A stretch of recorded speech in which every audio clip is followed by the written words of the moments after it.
Fala Dev, seja muito bem-vindo ao meu canal. Aqui eu ajudo você a estar entre os profissionais mais bem pagos do mercado usando Java no back-end. Se esse é o tipo de assunto que te interessa, não se esqueça de se inscrever aqui no canal, ativar a sininho, aquela história toda. E também, se você achar que esse vídeo é relevante para você, curte e compartilha aí com os amigos para ele chegar até mais pessoas, beleza? No vídeo de hoje a gente vai falar sobre frameworks. Vamos falar sobre frameworks no mundo Java e por que isso é importante para a sua carreira, por que você deveria ir a fundo em pelo menos um grande framework de mercado e que isso vai mudar, que diferença isso vai fazer na sua carreira. Ok? Então vamos falar sobre frameworks. E primeira coisa, gente, eu acho que é legal a gente ficar na mesma página, né? Sempre tem gente nova chegando, tem gente fazendo a transição de carreira, tem gente começando realmente na carreira. Então é legal, às vezes, a gente definir alguns temas, né? Então, só para a gente, né, não pecar aqui por deixar alguém viajando na maionese. Então vamos lá, gente. O que é um framework? Né? Então, até eu já vi gente experiente, inclusive, às vezes que se embanana um pouco nisso. E, galera, framework é a coisa mais simples do mundo, inclusive. Eu fui pesquisar a palavra framework mesmo em inglês. Ela é uma palavra que tem muito a ver com estrutura, né? Até uma palavra usada até em marcenaria, né? Então você tem bastante sinônimos lá relacionados a estruturas, enfim, acho que estrutura realmente é uma palavra boa aí para framework. No mundo Java, no mundo de programação em geral, mas aqui a gente vai falar de Java. Então, o que são os frameworks? São realmente estruturas para você desenvolver aplicações. E o que tem nessas estruturas? Normalmente elas têm uma boa dose de códigos prontos, muitas vezes de classes prontas, de dependências prontas, ou mesmo de modelos, de interfaces que vão te levar a desenvolver suas aplicações seguindo os padrões determinados por aquele framework. Então, em linhas bem gerais, é isso. A gente vai desenvolver mais esse assunto na conversa hoje, mas em linhas gerais, um framework é isso, ok? Então, framework são estruturas de código realmente que te dão ou códigos prontos para você usar ou que te levam a escrever código seguindo determinados padrões definidos por aquele framework que você está utilizando. Importante eu frisar uma coisa aqui, gente, antes da gente conversar, que é o seguinte: no mundo Java existem 1 bilhão de frameworks, né? Tem framework de tudo que. Tem framework para fazer framework, né? Tem framework de um monte de coisa aí. Mas na conversa hoje aqui, porque vamos lá, né? Aqui no meu canal eu foco bastante em criar conteúdo para desenvolvedores back-end do mundo Java, tá bom? E mesmo no mundo Java existe um monte de coisa, mas o meu foco aqui hoje vai ser os grandes frameworks que te ajudam, que te possibilitam a desenvolver aplicações completas, tá bom? Porque, por exemplo, dentre os grandes frameworks de mercado que nós temos, tem o Hibernate. O Hibernate é fantástico, eu uso muito Hibernate, usei muito Hibernate, mas ele é um framework voltado bastante para a questão de persistência de dados. Então ainda não vou me restringir nesses frameworks que são muito nichados, ok? Dito isso, então, em linhas gerais, quais frameworks que eu vou focar aqui? Spring e os seus derivados, Jakarta EE e os seus derivados. Tá? Então, eu vou focar nesse mundo de desenvolvimento enterprise, que é o meu mundo, é o mundo de onde eu vim, é o mundo onde eu construí toda a minha carreira. Tá, ok? Então, eu costumo dizer que eu não falo daquilo que eu não conheço, né? Ou pelo menos eu tento não falar daquilo que eu não conheço em algum momento. Eu toquei em algum assunto que eu não sabia muito bem, vou tentar corrigir isso, tá bom? Então, em linhas gerais é isso, tá? Então, vamos falar aqui hoje de Spring, Jakarta EE. E, ó, se você me segue, principalmente se você me segue no Instagram, você já viu no meu Instagram lá falando o seguinte: não falo de Spring, né? Ok? Não falo de Spring. Não falo de Spring não quer dizer que você não toco no nome do Spring, né? Que o Spring é a palavra que não se deve nomear, não é nada disso. Quer dizer que eu não ensino sobre Spring, ok, gente? Por quê? Porque eu não sei Spring, eu não desenvolvo em Spring, eu não uso Spring, tá? Então, seguindo a premissa de que eu não ensino aquilo que eu não conheço, eu não ensino sobre Spring. Tá? E por que eu coloquei aqui no meu Instagram? Porque do monte de perguntas que eu recebo, vem bastante perguntas de Spring. E aí eu ficava marcando os amigos, me ajuda aí a responder, mandava direct, aí eu comecei a incomodar muito meus amigos. Então eu falei o seguinte, não respondo coisas sobre Spring, nada contra, muito pelo contrário. O Spring é uma plataforma fantástica aí, tá? Só não é minha especialidade, não conheço, então não ensino o que eu não conheço. Então beleza, hein, gente? Quando a gente fala de frameworks, tá? E esses dois caras aqui, né, o Spring e o Jakarta-E, eles tem uma distinção bem definida nisso que eu vou falar agora, que é a questão seguinte. A gente pode dividir o mercado de frameworks no mundo Java entre dois grandes grupos. Um grupo que são dos frameworks que seguem algum tipo de especificação e o outro grupo dos frameworks que não seguem nenhum tipo de especificação. E o que são essas especificações? O que é uma especificação dentro de um módulo de um framework? São realmente documento mesmo, é coisa escrita, é coisa que fala o seguinte, o que esse framework faz de um modo geral, e aí esse framework normalmente ele é dividido em várias áreas, e essas áreas normalmente são divididas em várias APIs, extensões, enfim, cada um chama de um jeito. E aí o que cada uma dessas faz? Né? E aí detalha realmente, olha, isso aqui vai gerenciar tal coisa, e tal coisa tem que acontecer assim, assim, assado. Então, por isso que os frameworks normalmente são projetos open source, né? Eu geralmente falo aqui de open source, então são projetos grandes, com muita gente trabalhando, com empresas trabalhando naquilo, porque é um negócio realmente que não é exatamente a coisa mais simples do mundo. Então, por exemplo, você pega o Jakarta-E, ele é o grande exemplo que a gente tem no mundo Java Enterprise de uma especificação. A gente pode dizer que o Jakarta-E ele é uma especificação. Ele é uma especificação, tá? Então, inclusive ela é bem grande. Você baixar lá, pegar lá o Jakarta-E 10, que é a última versão quando eu estou gravando esse vídeo, você pode ir lá e baixar o PDF da especificação, um documento imenso. E lá você tem tudo que está dentro do Jakarta-E na data de hoje, tá? Então você consegue fazer isso. Então, por ser uma especificação, por ter documentos, por ter tudo por escrito, realmente existe um processo para que coisas novas sejam acrescentadas, para que mudanças sejam feitas, para que coisas sejam retiradas, então para que integrações surjam, enfim, tudo tem que estar realmente documentado, tem que estar especificado, e existe um processo para isso. Tá? Um dia eu posso falar um pouco mais a fundo sobre o processo disso do Jakarta-E, por exemplo, né, que é lá da Eclipse Foundation. Então esse é um grupo. No outro grupo, nós temos os frameworks que não seguem necessariamente um modelo de especificação, um padrão, um processo, etc. E o Spring é um exemplo disso, tá? Quer dizer que, é o Deus dará lá no Spring, né? É tudo doideira. Não é bem assim. Inclusive, o Spring, ele é feito em cima do Jakarta-E, tá? E assim, não precisa me odiar por eu falar isso. Basta você ir na última release do Spring e você vai ver lá que nos itens que estão descritos tem lá compatibilidade com o Jakarta-E 10, tá? Porque ele é feito em cima do Jakarta-E 10. A gente costuma dizer que ele é um wrapper, ele é feito em cima realmente, ele é uma casca em cima do Jakarta-E, tá? E aí, claro, tem funcionalidades específicas no Spring que não tem no Jakarta-E, mas é tudo feito em cima desse core aí do Jakarta-E. Então assim, não é uma bagunça, né, no Spring, mas por não ter a questão de ter uma especificação, de ter um processo formal como é o do Jakarta-E pelo menos, assume-se que as alterações, as mudanças, as evoluções, elas tendem a ser talvez mais ágeis, a gente pode dizer, elas vêm mais rápido, só que por conta disso também é um pouco mais instável, né? Então assim, não é que ele é ruim.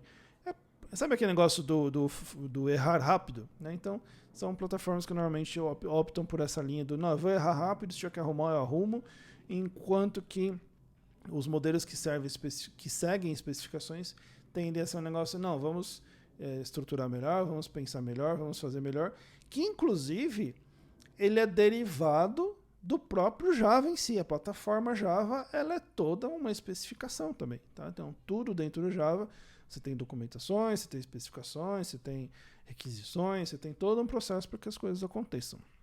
Tá? Então, essas são as duas grandes distinções aí que a gente tem quando a gente fala de frameworks no mundo Java. Tá? E hoje em dia tem os híbridos dessas coisas que eu vou falar daqui a pouco também. Tá? Então vamos lá, gente. Eu vou tomar uma aguinha, né? A gente sempre gosta de tomar uma aguinha aqui, mesmo enquanto está gravando.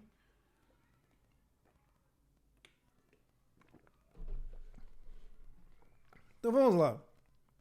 Por que usar um framework ele é importante? É algo importante. Por que você, como dev back-end do mundo Java, por que você deveria se importar com isso? O que isso vai mudar para você na sua carreira? Será que isso vai te ajudar, por exemplo, a ganhar mais, a ter empregos melhores? Eu já te adianto que sim, vai, e vou te dizer agora o porquê.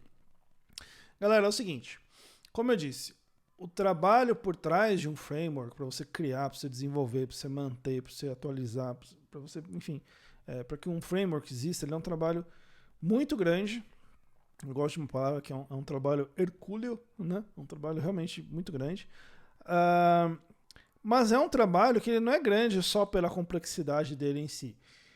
É um trabalho muito grande feito para tornar a sua vida mais fácil, sua vida mais simples. Vou dar um exemplo tosco aqui, tá, gente? Quem está no mundo Java há um tempo aí, provavelmente já usou servlets, né? Então tem lá os servlets e tal. Imagina você, todo o projeto que você fosse fazer, você ter que criar um servlet na mão, tá? Aí você talvez está falando, mas eu crio servlets na mão, eu vou lá, estendo, Não, você não está criando um servlet na mão, você está usando toda uma infraestrutura de servlets que o Jakarta EE te dá. O que eu estou te falando de rodar um servlet na mão é fazer na mão tudo o que um servlet faz por baixo dos panos. Toda a gestão do ciclo de vida, das requests, das responses, enfim, de tudo que está acontecendo realmente ali. Se você tivesse que fazer aquilo na mão, sabe o que ia acontecer? Provavelmente você ia começar a criar códigos que você reutilizasse entre os projetos, até um ponto onde talvez em algum projeto você não precisasse mais fazer nada e você só estivesse talvez implementando alguma interface ou estendendo alguma classe, né? Que é exatamente o que você faz quando você usa um server, só que a diferença é que fizeram isso num framework que é o Jakarta EE.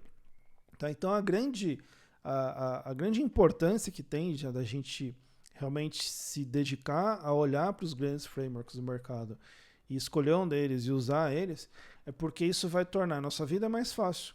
Isso vai tornar nossas aplicações mais estáveis. Como assim mais estáveis? Olha só, gente. Se vocês procurarem, tem o Adam Bean, acredito que muitos de vocês conheçam, que é um alemão, um Java Champion, uma das maiores autoridades de Java do mundo. Eu gravei um podcast com ele alguns anos atrás e até no título do podcast, eu não vou lembrar por inteiro, mas ele falava assim, Boring Enterprise Java Application, alguma coisa assim, né? Tipo, desenvolvimento entediante de aplicações Enterprise Java, né? Porque ele dizia lá que... ele falou, olha, você desenvolver uma aplicação usando o Jakarta EE é entediante, porque simplesmente funciona. Você faz... Você segue os padrões do framework, você faz as coisas conforme o framework assume que você deveria fazer, determina que você deveria fazer, e as coisas simplesmente funcionam.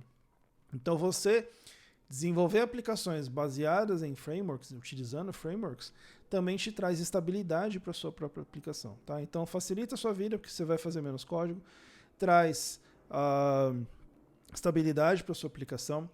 Se você estiver utilizando um framework que segue uma especificação, tá? Aí você começa a sentir bastante diferença entre ter e não ter especificação.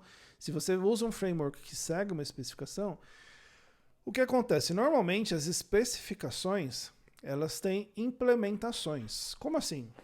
Você tem lá o Jakarta EE, mas você não roda o Jakarta EE, né? Você roda um Wildfly, você roda um Tomee, você roda um JBoss, você roda um Payara, você roda implementações desse bicho chamado Jakarta EE, ok? E aí, quando você está utilizando um framework que ele segue alguma especificação, um dos grandes baratos que tem em relação a isso é que você consegue mover sua aplicação entre servidores de aplicação diferentes, porque você está baseado em uma especificação. Então você tira a sua aplicação do JBoss e joga no Wildfly, joga. Se você tira do Wildfly e joga no Tomee, joga. Se você tira o Tomee e joga no Payara, joga. Enfim, quaisquer outras implementações que tiver, você consegue fazer isso. Exceto se você estiver utilizando algum recurso específico daquela distribuição que você né, fez o deploy inicialmente, né? Pode acontecer. Eu estou aqui usando o X e o X tem um negocinho que só tem nele e aí eu estou usando. Aí você vai ter problema na hora de migrar isso. Agora, se você está usando já KTE puro, que é o que você deveria fazer idealmente, você não tem prisão nenhuma em relação a nenhuma implementação, você consegue né, mover entre elas. Tá? Então, isso vai te trazer também bastante vantagem em termos de escolha mesmo. Ao longo do tempo, se tal, digamos que eu estou usando a distribuição X, e a empresa que mantém aquela distribuição não está fazendo um trabalho legal, eles estão atrasando as releases, o suporte deles é ruim, você fica com essa liberdade para mudar para outro. Tá bom? E aí, uma coisa que eu já vi algumas pessoas perguntando, e até comentários né, em relação a isso, eu já vi até gente ensinando isso, enfim, em redes sociais, Instagram, etc. É o seguinte, não usa um framework, faz na mão. Faz na mão, porque você precisa saber como faz as coisas, você precisa saber como funciona, você precisa saber o que está acontecendo debaixo dos panos, né, e tudo isso. E é o seguinte, eu vou assumir sempre que a intenção das pessoas é boa, tá? Então, assumindo que a intenção é boa, eu entendo. Realmente, é legal, né? Você saber... Eu dei o exemplo do servlet. Você conhecer todo o ciclo de vida de um servlet por baixo dos panos, realmente é um conhecimento bacana, mesmo que você não vá utilizar diretamente na prática, mas porque aquilo vai te trazer um leque de conhecimentos que é interessante fazer.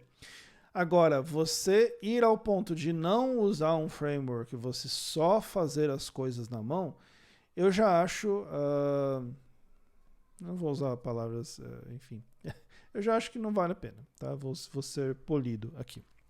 Porque é o seguinte, se eu levar esse pensamento mais longe, eu posso falar o seguinte, eu não vou usar então o Java, eu vou programar, eu vou fazer tudo que o Java faz na mão, eu vou fazer em C, tudo que o Java faz, eu vou fazer em C na mão e vou desenvolver só em C, né? E nada contra o C, né? Não vou usar nenhuma das APIs que o Java disponibiliza, eu vou fazer tudo na mão, realmente. Eu não vou usar aqui, sei lá, o Big Decimal, eu vou implementar o Big Decimal na mão, né? E aí você começa a fazer tudo na mão e aí, não faz sentido. De novo, gente, todo esse trabalho que é feito em todas essas plataformas de desenvolvimento, e de novo, de qualquer linguagem, mas focando aqui no Java, isso tem um propósito, isso não é um negócio feito do além, as pessoas não acordaram e tiveram a brilhante ideia de gastar tempo e dinheiro com essas coisas, não. Isso são coisas feitas, são estruturas preparadas de códigos repetitivos, códigos que são muito utilizados, e especialmente códigos que muitas vezes são muito complexos e te dão isso de uma forma muito mais facilitada para você usar, para que você, desenvolvedor, possa se dedicar não a desenvolver uma API de string na mão, que é uma das APIs mais complexas que tem dentro da plataforma Java. Não, é você usar a API de string para criar uma aplicação que resolva um problema do seu cliente. Então, para que você possa focar no negócio que você está trabalhando e deixar essas coisas para quem trabalha com essas coisas. Tá?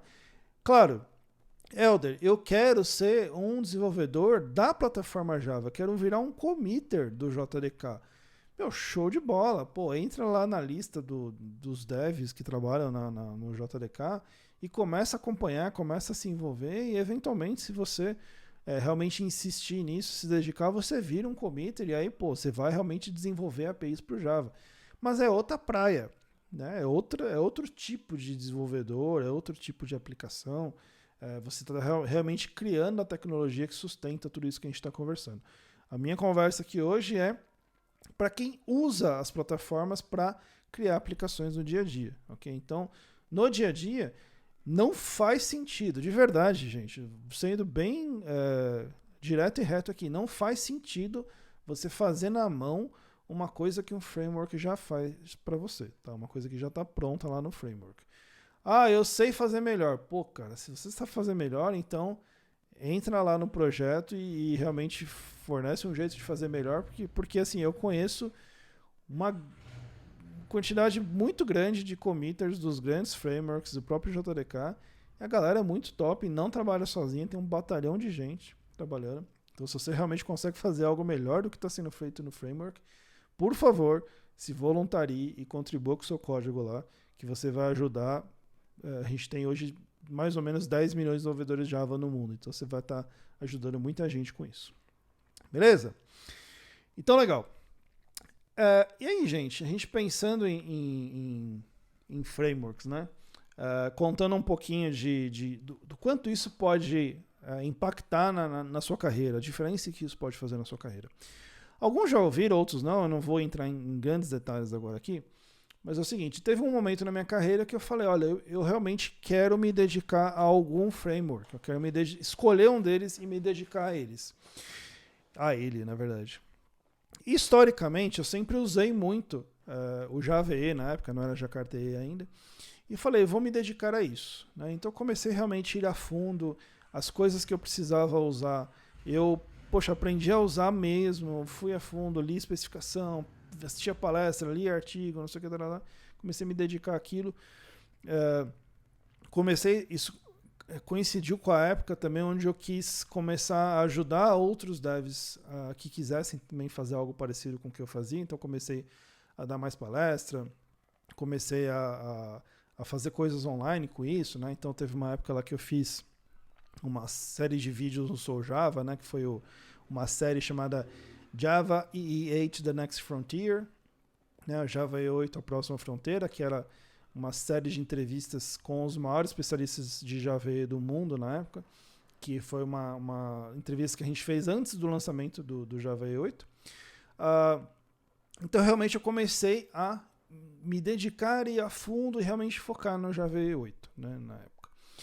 Aquilo, gente, além de me trazer toda uma vantagem técnica realmente, então eu passei a conhecer muito, muito bem realmente o Java EE. Assim, eu estou falando para vocês de coisas que, né, você não deveria estar fazendo na mão porque o framework faz. Muita coisa eu descobri que tinha coisas que sim, que eu fazia na mão e já tinha lá alguma API que fazia, né? Então é aquela coisa que se você realmente não tomar um tempo para ir a fundo, para entender, para descobrir o que tem lá, às vezes você acaba gastando tempo à toa. Então eu realmente comecei a ter um domínio grande sobre aquilo. E aquilo eventualmente me trouxe várias oportunidades de carreira. Por exemplo, me trouxe a oportunidade de escrever um livro, né, sobre Java 8. Pô, mas como escrever um livro é uma oportunidade de carreira? É uma oportunidade de carreira animal. Você não tem noção, assim.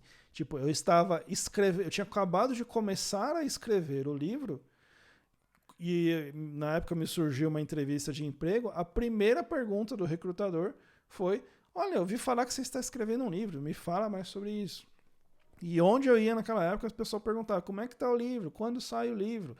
Quando eu lancei o livro, pô, e o livro? Tá vendendo o livro? Oh, tem aí o livro? Posso comprar seu livro? Onde eu compro seu livro?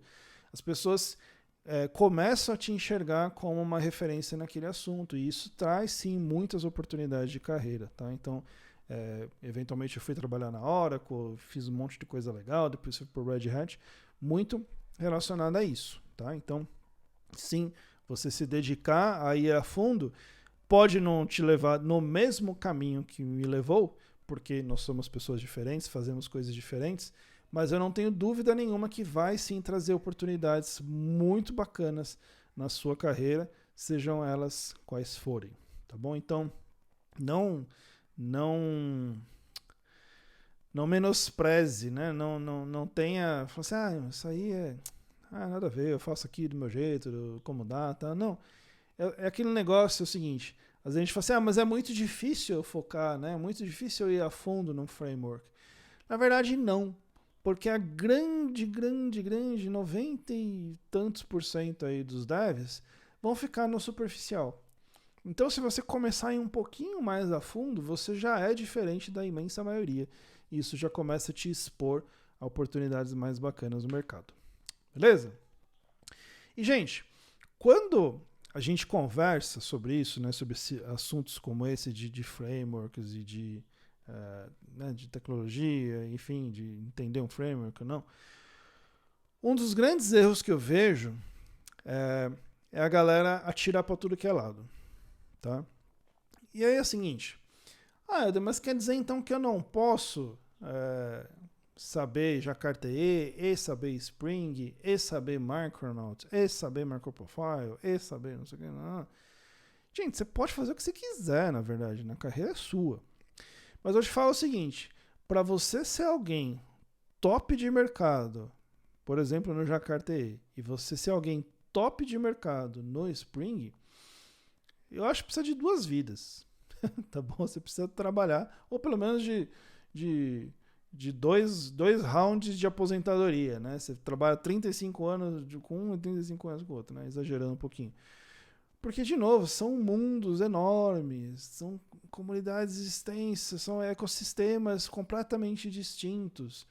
Então, realmente, para você navegar bem nos dois, é um negócio gigantesco. O que não quer dizer, claro, que você não possa, né, eventualmente, né, ter um pé lá e um cá. Mas a vantagem de você focar em um deles é tão grande que realmente eu entendo que faz muito mais sentido você lidar com um deles especificamente. A menos, de novo, que você queira ser um criador de tecnologias. Né? Por exemplo, tem gente dos committers, tem gente que eventualmente é committer de uma API no Jakarta-E e de uma API semelhante no Spring. Né? Tem essas coisas que eventualmente acontecem. Mas é da galera que está criando a tecnologia. Tá? Então, se você quer ir por esse mundo, realmente isso acontece. Mas, do ponto de vista de usuário, sendo usuário nós, desenvolvedores, faz muito mais sentido você focar em um deles. Então esse é um erro que normalmente eu vejo, da galera querer dominar tudo, querer abraçar o mundo, que no fundo é uma das grandes tentações que nos são oferecidas como desenvolvedores a todo instante. Né? Então é o seguinte, é muita tecnologia, é muita API, é muita coisa nova, é muita tendência, um monte de coisa, e a gente sempre quer abraçar tudo. E eu sou um grande advogado de você, não vou abraçar tudo, eu vou escolher aquilo que eu vou fazer e vou a fundo naquilo que eu vou fazer. Tá? Então eu acho que faz todo sentido você escolher um deles. Tá? E aí assim, tá bom, Helder, então supondo, né, eventualmente se você é alguém que está começando ou caiu de paraquedas esse vídeo ou está fazendo transição de carreira, tá legal, Helder. Então qual dos dois, supondo que são esses dois, tá? Eu vou falar um pouco dos derivados agora, mas se eu estivesse falando só de Jakarta-E e Spring, qual que eu escolho, Helder? Olha, eu não posso escolher por você, né? Porque você é adulto, enfim, você toma suas decisões. Mas assim, o que você deveria olhar em termos de requisitos para te auxiliar na sua escolha? Né? Então, oportunidade de mercado é uma coisa que você deveria olhar. E se você gosta de determinados mercados, então digamos assim, eu gosto muito de finanças, eu gosto muito de, sei lá, saúde, eu gosto muito de, sei lá, relações sociais, enfim, olhar os grandes mercados aí que talvez você consiga identificar que você curte. E se você identificar um mercado assim, nesse mercado o que usam mais, A ou B? Né? Nesse aqui usam mais A ou B. Então isso é uma coisa interessante olhar também, porque às vezes você vai ver mercados que estão usando mais uma solução, mercados que estão usando mais outra, às vezes é misto também. Então isso é uma coisa também para você olhar. Outra coisa para você olhar é, se você é uma pessoa preocupada com o longo prazo das coisas, no longo prazo, eu tendo e aí é uma opinião pessoal minha, que conheço muita gente que compartilha da mesma, mas vou colocar aqui como opinião minha mesmo. No longo prazo, aquilo que segue especificações tende a ter uma vida maior, tende a ter uma estabilidade maior, tende a ser mais perene. Haja visto o próprio Java em si, que segue a especificação, né, tá aí há 20 e tantos anos, quase 30 já, e segue, né, com a sua vida aí mais forte do que nunca. Isso te traz, por exemplo, a segurança, como eu já falei, de você não ficar preso a um vendor. Então, de repente, você tem o suporte de uma determinada empresa, essa empresa foi vendida, ou essa empresa faliu, ou essa empresa fechou, ou essa empresa, o cara que manda lá acordou um dia e falou: não vou mais investir nesse negócio aí não, pode parar aí e encerra tudo. Os caras podem fazer, eventualmente, né? É difícil, né? Mas eventualmente pode acontecer. Então, se você segue algo que tem uma especificação por trás, que tem uma comunidade, que tem processo, que tem uma fundação, né, como a Eclipse Foundation, Apache Software, enfim, todas essas fundações open source, isso tende a trazer uma confiabilidade, uma estabilidade um pouco maior para essa tecnologia no longo prazo. Tá? Então, isso são coisas que você pode olhar. E eu falei um pouco sobre os derivados, né? E aí, alguns até falam bastante aqui no canal. Eu vou tomar mais uma aguinha. Porque talvez, ao me ouvir falar aqui de Jakarta-E, de Spring e tal, alguns estejam falando: mas Helder, você está atrasado. Ninguém mais usa essas coisas, né? Gente, usa, viu? Muito, não vai parar de usar tão cedo. Mas é verdade que, com o advento de mais computação distribuída, de microserviços, e de serverless, e de Java nativo, e de não sei o que, começaram a surgir outras opções dentro desses mundos mesmos, que tenha uma abordagem mais específica para essas demandas mais modernas, né? O próprio containers, Kubernetes, essas coisas. Então, do lado do Jakarta-E, o que tivemos? Tivemos o surgimento, para mim, a grande, né, virada do Jakarta-E foi o surgimento do Microprofile, que é uma especificação também. O que aconteceu na época, né? O Microprofile, a criação, né, realmente pública do Microprofile se deu ali em 2016. Eu estava no evento de onde foi anunciado. Foi um evento dentro do Java One. Pegaram uma sala num hotel lá, chamaram meia dúzia de pessoas e anunciaram aquilo. Aquele projeto, ele teve várias coisas, né? Várias motivações, mas vamos falar em linhas gerais aqui. O Microprofile ele veio muito para falar o seguinte: olha, legal, a gente consegue fazer microservice com Jakarta-E. Só que o modelo de servidor de aplicação do Jakarta-E, aquele monte de dependência e tal, para um mundo de microserviços, ele é um pouco parrudo demais. Porque o Jakarta-E é um negócio parrudo no sentido positivo, mas o negócio aguenta o tranco, não sei o que, escala e tal. Só que ele é muito grandão, né? Você ter lá o Hulk, sei lá, andando com a bicicletinha da minha filha, nem a atual, a bicicletinha anterior da minha filha, que tinha rodinha ainda e tal, né? Então, assim, antigamente tinha a Caloi CCzinha, né? A CC, né? Tinha a CCzinha. Então é tipo o Hulk nela, né? Pô, dá pra ir, mas não é o ideal. Então o Microprofile veio muito nesse sentido. Olha, como é que a gente faz o Jakarta-E rodar legal num ambiente de microserviços, né? Pô, não tem um jeito da gente pegar só algumas APIs, né, específicas aqui que vão ser realmente necessárias. E aí nasceu o Microprofile inicialmente com 5 APIs, foi CDI, JAX-RS, JSON-B, JSON-P, não lembro a outra, tá, fugiu agora. Enfim, nasceu com 5 APIs, hoje tem mais, tem umas 15 a 20 mais ou menos. Inclusive várias APIs nasceram dentro do projeto. Então, mas ele continuou seguindo o modelo de ser uma especificação, ou seja, o Microprofile também tem implementações.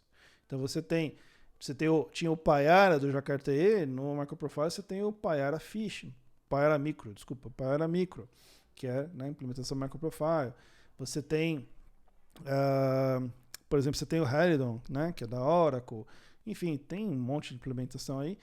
E tem uma implementação chamada SmallRye. E aí muitos falam, SmallRye, nunca ouvi falar do SmallRye.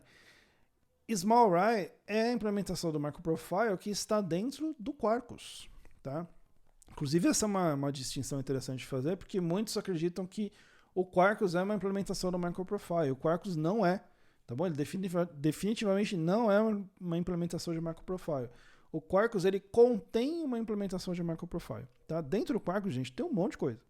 Uma delas é uma implementação de Microprofile, se você quiser utilizar ela, tá? Porque o Quarkus ele trabalha por extensões, né? Então, se você quiser, eu quero usar o JAX-RS do Microprofile. Legal, tem extensão lá no Quarkus, você puxa ela, né? Ah, quero usar Fault Tolerance do MicroProfile. Pego a API, puxo lá no meu projeto e vou utilizar. Tá? Então, a gente tem esse mundo derivado, né, a partir do Jakarta de coisas mais voltadas para esses modelos mais modernos de desenvolvimento. Do lado do Spring, conhecidíssimo Spring Boot. Né? Então, o Spring Boot também veio nessa linha de tornar o Spring algo mais voltado para o mundo de microservices também. Do lado do Jakarta, principalmente com o Quarkus, né, a gente teve uma penetração muito grande do Java nativo no mercado. É assim, o GraalVM ele surgiu em 2000, a primeira release candidate foi em 2018. Inclusive foi um ano que eu palestrei horrores sobre isso na época. Mas ainda era um negócio assim, você baixava o GraalVM, e aí você escrevia sua aplicação Java, e aí você ia compilar essa aplicação, você via se ela compilava, né? Pô, vamos ver se compila no nativo. Puta, não compilou. Por que não compilou? Ah, esse negócio aqui ainda não está pronto. Ah, dá para resolver, eu tenho que mudar. Era um negócio bem assim. Quando surgiu o Quarkus surgiu com uma abordagem seguinte, olha, tudo que está aqui dentro roda em nativo, tá tudo. Então, se você quiser rodar qualquer coisa que está no Quarkus em modo nativo, você pode. Se não quiser, roda em JDK mesmo e tá tudo certo. Né? Mas ele veio já com essa abordagem de, você não precisa pensar, se está aqui, funciona. Tá, tudo que está no Quarkus funciona. Eles deram um jeito de fazer funcionar. E aí, mais recentemente já, acredito que ano passado ou no outro, enfim, acho que foi ano passado, perdi um pouquinho a data, surgiu o Spring Native. Tá com uma abordagem semelhante também, tornar as coisas Spring prontas para rodar também com Java nativo. Então você percebe que esses dois grandes mundos, eles seguem caminhos de certa forma paralelos, eles vão em direções muito parecidas, com APIs diferentes, com abordagens diferentes, às vezes um chega num negócio mais rápido, o outro faz o outro mais rápido, aí um aprende muito com o outro também. Eu costumo dizer que nesse mundo, né, do desenvolvimento enterprise, onde muita gente vê concorrência e rivalidade, eu costumo ver muito mais colaboração até. Às vezes até pela rivalidade. Falo assim, pô, o outro lá já fez o negócio, vamos fazer aqui também. Aí faz aqui, pô, aí o outro, aquele lá fez, é legal, vamos fazer um parecido aqui, faz um parecido. Eu vejo muito mais isso do que simplesmente concorrência e rivalidade, etc. Tá? Então, são mundos que andam, de certa forma, muito paralelos e também com muita colaboração. Certo? Gente, em linhas gerais, era isso que eu tinha para compartilhar com vocês do ponto de vista de frameworks. Lembrando que você consegue até melhorar bastante o seu código se você conhecer bem um framework, porque você faz um código mais especializado, mais estruturado, mais padronizado. É bom para a sua equipe, né? Todo mundo, né, seguindo padrões muito mais parecidos, porque existe uma estrutura mestra que está guiando tudo aquilo.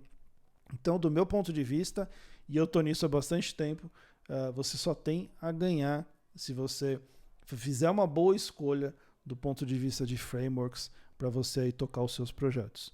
É claro que, eventualmente, a gente é demandado por conta de vista de algum projeto que a gente está, ou eu fui contratado para aquela empresa, é um outro framework, mas a proposta era irrecusável e né, tem que pagar as contas. Cara, vai, mete a cabeça e fica bom aquilo também, tá? Então, assim, não tem muito problema em relação a isso. Mas daquilo que depender de você, eu creio que a abordagem que a gente conversou aqui hoje, ela faz bastante sentido. Eu vi ela se repetir na vida de um monte de gente, não só no Brasil, mas no mundo, tá? Então, são coisas que realmente podem levar a sua carreira para um próximo nível, trazer oportunidades ainda melhores do que aquelas que você tem hoje aí no seu projeto. Beleza? Então, deixa aqui nos comentários se você... Vamos fazer o seguinte, então. Deixa aqui nos comentários qual framework você usa. O que você está usando aí no dia a dia. Quero ver aí o que está mais popular aí entre a galera. Beleza, gente? Então, não esquece de se inscrever aqui no canal, curtir, compartilhar o vídeo e fala aqui o framework que você usa. Beleza? Um abraço, até a próxima e tchau!